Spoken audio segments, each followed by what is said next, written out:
अमन को करवट पलटते हुए एहसास होता है जैसे कोई उसे भर्राई आवाज़ में पुकार रहा हो। वह झट से आंखें खोलकर इधर उधर देखता है। कहीं कोई नहीं था।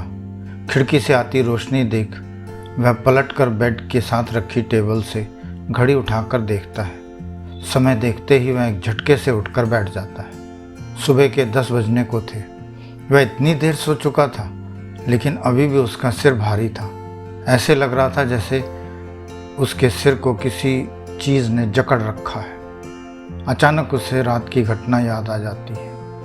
वह उठते हुए बुदबुदाया, मुझे समायरा के लक्षण ठीक नहीं लगते। वह समायरा है या फिर कोई चुड़ैल? इस समय जाकर उससे बात करता हूँ, सब साफ हो जाएगा। बुदबुदाकर वह दरवाज़ा खोल साथ वाले कमरे का दरवाज़ा खड़काने लगता है। अचानक उसकी नज़र दरवाजे पर पड़ती है। दरवाजे पर बाहर से ताला लगा हुआ था। इस समय समायरा कहाँ गई होगी, सोचते हुए वह रिसेप्शन की ओर चल देता है। वह रिसेप्शन पर पहुँच वहाँ बैठे युवक से पूछता है, मेरे साथ वाले कमरे में जो लेडी ठहरी हुई थी वह कहीं बाहर गई है क्या? वह नवयुवक उससे उसका कमरा नंबर पूछता है। जब अमन अपना कमरा नंबर बताता है तो वह नवयुवक रजिस्टर खोलकर देखते हुए बोला, आप किस कमरे की बात कर रहे हैं? अमन गुस्से से बोला, रूम नंबर 30 की बात कर रहा हूँ भाई। यह सुन वह युवक खड़े होकर नम्र भाव से बोला, साहिब वहाँ तो कोई नहीं ठहरा वो। अमन का गुस्सा और बढ़ जाता है। वह दांत भींचते हुए बोला, मैं समायरा मैडम की बात कर रहा हूँ। वो मेरे साथ वाले कमरे में ठहरी हुई थी, लेकिन अब उनका कमरा बंद है। मुझे सिर्फ इतना पूछना है कि वह कहीं बाहर गई हैं या फिर यहीं कहीं हैं। वह युवक कुछ बोल पाता इससे पहले ही दूर से आता हुआ कमल बोला, सर क्या हुआ मुझे बताइए। अमन ने सारी बात कमल को बता दी। कमल जैसे जैसे अमन की बात सुनता जा रहा था, उसकी आंखें फटती जा रही थीं। वह पूरी बात सुनकर अमन से बाहर चलने का इशारा करते हुए बोला, सर आपको कोई गलतफहमी हुई है। समायरा मैडम ने रूम ज़रूर बुक करवाया था और उन्होंने कल शाम 7 बजे तक पहुंचने की बात भी कही थी, लेकिन सर वो आई नहीं। अमन गुस्से से बोला, तुम लोग पागल हो क्या? यहाँ किसी को कुछ पता ही नहीं लगता। सब दारू पीकर बैठे रहते हो क्या? कल तुम्हारा चौकीदार भी दारू पीकर पूरा टुन्न था। कमल शांत भाव से बोला, सर हमारे यहाँ कोई दारू नहीं पीता, और आप जिस गार्ड की बात कर रहे हैं उसने आज तक दारू को हाथ तक नहीं लगाया। खैर आपके साथ वाला कमरा पिछले 7 महीने से बंद है। असल में उसमें रहने वाले 3 लोग रात को किले में गए थे, लेकिन वापस नहीं लौटे। पुलिस की जांच अभी भी चल रही है, इसलिए वह कमरा हम किसी को नहीं। वह कुछ और बोल पाता इससे पहले ही अमन हैरान परेशान होकर बोला, लेकिन भाई कल तो उस कमरे में समायरा ठहरी हुई थी। रात को उसे मैंने अपनी आंखों से खुद कमरा खोलते और बंद करते हुए देखा है। यह सुनकर कमल भी हैरान रह जाता है। वह गंभीर भाव से बोला, आप कह रहे हैं तो सही होगा, लेकिन समायरा मैडम अभी तक आई ही नहीं है, और हमने उनके लिए आपके साथ वाले कमरे से अगले वाला कमरा बुक किया है। उन्होंने आपकी तरह ही 3 दिन की बुकिंग करवाई थी, लेकिन पता नहीं वो क्यों अभी तक नहीं आई हैं। अमन के पैर कांप रहे थे। उसके माथे पर आया पसीना साफ दिख रहा था। अचानक उसे याद आता है। वह पलटकर तेज कदमों से अपने कमरे की ओर चल देता है।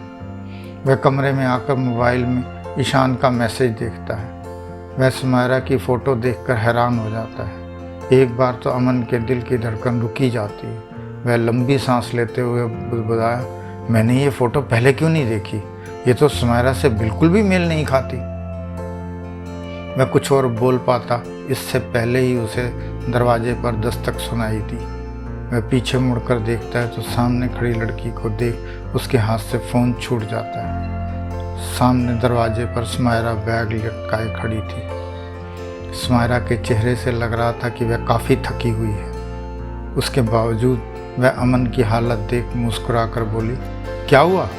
आप मुझे ऐसे क्यों देख रहे हो? अमन माथे का पसीना पोंछकर लंबा सांस लेते हुए बोला, वो मैंने अभी आपकी फ़ोटो देखी थी। आप आ गई? आप वहाँ क्यों खड़ी हैं? आइए आइए, अंदर आइए प्लीज़। सुमायरा अंदर आकर कुर्सी पर बैठते हुए बोली, I am really very sorry.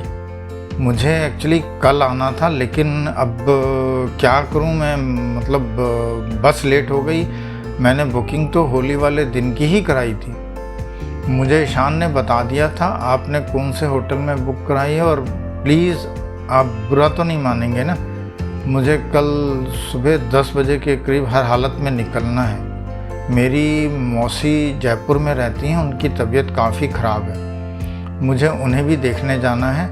मैंने ईशान से वादा किया था कि मैं आपका साथ दूंगी, बस इसीलिए लेट होने के बावजूद भी मैं आई हूँ। मैं कभी किसी से किया वादा तोड़ती नहीं हूँ। अमन बात बदलते हुए बोला, आप काफ़ी थकी लग रही हैं। सुमायरा अपना सिर दबाते हुए बोली, हाँ कल से मेरे सिर में बहुत दर्द हो रहा है। ऐसे लग रहा है जैसे मेरा सिर किसी बहुत भारी चीज़ से टकरा गया हो। खैर कोई बात नहीं, मैंने कल भी गोली खाई थी तो ठीक हो गया था। मैंने अभी रास्ते में काफ़ी हैवी नाश्ता किया था, लेकिन गोली खाना भूल गई हूँ। प्लीज़ पानी दे दीजिए, मैं गोली खा लेती हूँ। कुछ ही देर में ये जानलेवा दर्द ठीक हो जाएगा। आप जल्दी से तैयार हो जाइए, चलते हैं किला देखने। अमन पानी का गिलास सुमायरा को थमाते हुए बोला, आप प्लीज़ आराम कर लीजिए, शाम तक आपका दर्द ठीक हो जाएगा, तब चल पड़ेंगे। सुमायरा ने नकली हंसी हंसते हुए बोली, आप इस दर्द की चिंता मत कीजिए, मेरे लिए ये आम बात है। आप प्लीज़ तैयार होकर नाश्ता कर लीजिए, मुझे आपके साथ घूमना है। बहुत समय से ऐसे मौके की तलाश में थी, अब जब ऐसा मौका मिला है तो मैं किसी भी हालत में छोड़ना नहीं चाहती। उसकी बात सुन अमन मुस्कुराकर गुसल खाने की ओर चल देता है। अमन जब तैयार होकर निकला तो सुमायरा ने बोला कि उसका दर्द काफ़ी हद तक ठीक हो चुका है। वह बोली कि आप अपना सारा सामान लेकर चलिए, अब हम रात को ही वापस आएंगे। अमन भी सुमायरा के साथ ज़्यादा से ज़्यादा समय बिताना चाहता था। उसने खुशी खुशी हाँ कर दी। सुमायरा ने कहा कि वह जल्दी से नाश्ता कर ले, जब तक वह बाहर खुली हवा में घूम कर आती है। अमन कमरे का दरवाज़ा बंद कर अपना बैग सुमायरा को थमा कैंटीन में नाश्ता करने चला जाता है और सुमायरा होटल से बाहर घूमने निकल जाती है। अमन सुमायरा के आने पर रात की बात बिल्कुल भूल चुका था। उसे सुमायरा किसी परी से कम नहीं लग रही थी। वह दोनों बाजार से होते हुए किले की तरफ चल देते हैं। रास्ते में सुमायरा ने बताया कि उसने जब अमन को पहली बार ईशान के बहन की शादी में देखा था, वह तभी से उससे मिलना चाह रही थी। सुमायरा ने बहुत मासूमियत से अपने दिल की बात अमन के सामने रख दी थी कि उसे पहली नज़र में ही उससे प्यार हो गया था।